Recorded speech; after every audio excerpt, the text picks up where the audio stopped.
Embarking on a journey through folk music is an exploration of history, culture, and the profound human connection that these musical traditions foster.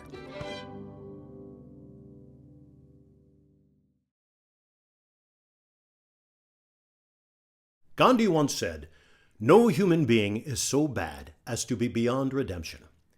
John Newton, born on July 24, 1725, in Wapping, in London's East End, was destined to become, by all accounts, beyond redemption. John's father was a commander on merchant ships and spent much of young John's childhood away at sea. And though close with his mother Elizabeth, she sadly died when he was just 7 years old. Mr. Newton remarried soon after and had more children, and John was slowly pushed to the side. He started getting into all kinds of trouble and was eventually sent to boarding school. His relationship with his father became even more estranged, and his behavior continued to slide. He once wrote, "I loved sin and was unwilling to forsake it."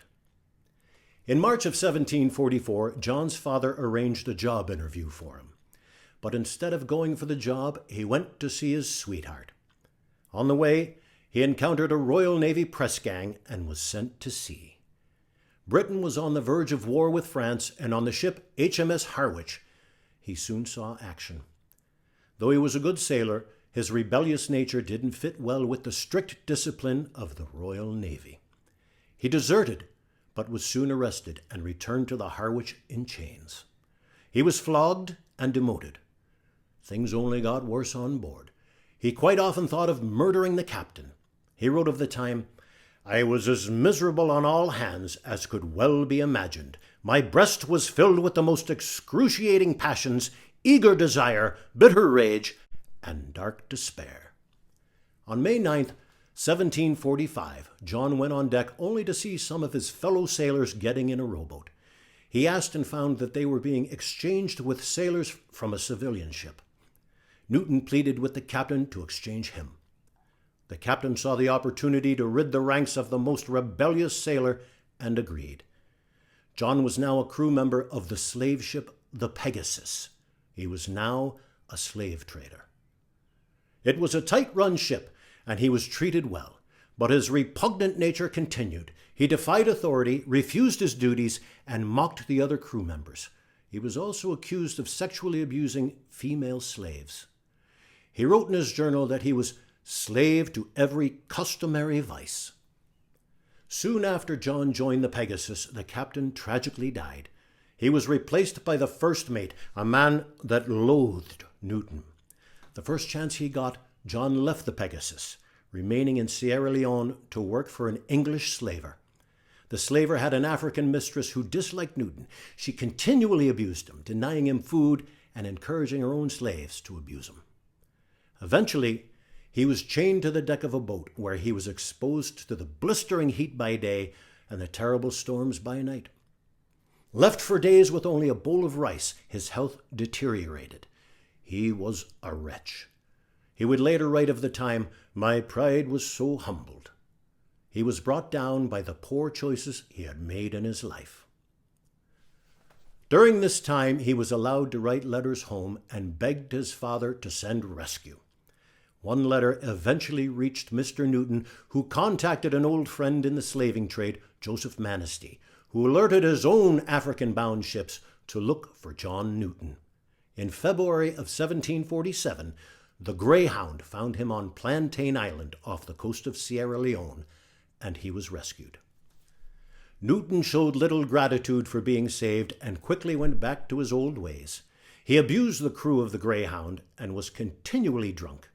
On one occasion, in a stupor, he nearly fell overboard to certain death, only to be grabbed at the last second by one of the sailors.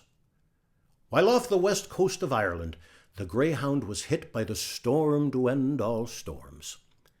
Fearing for his life, John prayed that should he survive, he would renounce his evil ways. Nearing the end of the storm, with another on the horizon that would surely have sunk the battered ship, the Greyhound limped into the calm waters of Lough Swilly.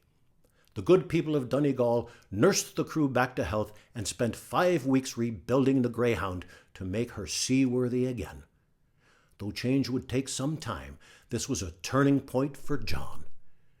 grace had saved the wretch. On returning to England, he married his childhood sweetheart Mary and continued in the slave trade for some time.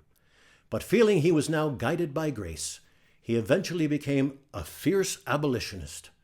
He needed to repent for his life of sin and believed the truth would be in the living. In 1754, John decided to become an Anglican minister, and in 1764 was appointed vicar of St. Peter and St. Paul Church in the village of Olney. Along with his duties as vicar, Newton became a prolific writer of hymns. His works became very popular in churches all across England. But one song, inspired by grace, the solace of Loch Swilly and the good people of Donegal, has become one of the most famous songs in the world and will live forever. No human being is beyond redemption.